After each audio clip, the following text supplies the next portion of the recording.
Bagi kita pun dibesarkan dengan nilai-nilai yang sama. Apa yang kita tengok dalam hikayat ni sebenarnya dah diterapkan kepada kita. Walaupun macam dicakap dia membesar, dia tak tahu sangat, dia tak exposekan sangat, tapi nilai-nilai tu di-expose. Maksudnya kita kena sentiasa menangkan ilmu bapa kita, kena sentiasa adab tu nombor satu, hormat tu nombor satu, tak kisahlah kalau kita miskin ke, papa kedana ke, as long as kita punya adab tu nombor satu, so benda-benda macam tu saya rasa makin lama makin hilang. Nak salahkan anak-anak muda pun tak juga, because we have to play that role untuk pastikan yang cerita tu continue untuk jadi part of kita punya story. Sebab kalau diorang hanya tahu fairy tales western sahaja yang lebih kepada nak bercinta apa semua benda, so kita punya elemen Melayu kita makin lama makin hilang. So we should jadi I'm very happy yang Astro Ceria sentiasa mengeluarkan cerita-cerita yang sangat orang kata it's entertaining untuk budak-budak, tapi juga tak hilang juga nilai-nilai yang kita sepatutnya terapkan. Dan kata saya yang risau, anak-anak saya pun turut risau juga. Sampai kan anak-anak saya tanya, what's happening Ibu? Kenapa dekat sekolah banyak sangat kes-kes yang merisaukan? Diorang tahu lah. Diorang tanya saya sendiri, because di kalangan budak-budak sekarang pun diorang bercerita, sebab this is national news kan. Kalau hiburan diorang tak tahu sangat. Ambil tahu lah. Ambil tahu. Tapi bila dia effect sekolah-sekolah, so budak-budak ni bercerita, so diorang pun tanya, what's wrong? Kenapa jadi macam ni?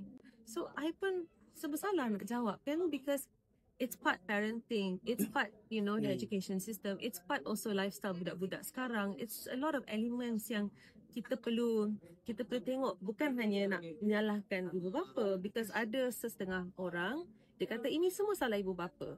Tapi kalau kita tengok pada ekonomi sekarang, ibu bapa terpaksa dua-dua bekerja. Bukan seorang sahaja, sebab tak cukup kalau bapa sahaja bekerja, tak cukup untuk menampung keluarga. So mak ayah kena dua-dua keluar pergi bekerja, menyebabkan anak-anak tu ditinggalkan seorang-seorang, membesarkan diri seorang-seorang. So macam mana kita nak salahkan ibu bapa sahaja? In terms of the economy pun, apa kita nak buat dalam macam ke ekonomi kita sekarang kan? Ekonomi dunia, bukan hanya ekonomi di Malaysia. And of course exposure to social media dan sebagainya. Macam mana kita nak bendung? Sebab takkan kita nak suruh pakai phone yang betul tak canggih. Kan sama bila. So I think as parents pun we are struggling. The education system, the school, the teachers are all struggling.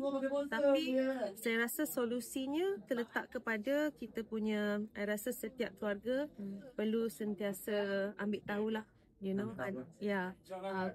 have conversation with their children, sebab kita pun nampak parents sendiri pun terkejut kalau anak bertindak di luar kawalan, sebab diorang pun tak sangka anak-anak mereka berbuat macam tu kan.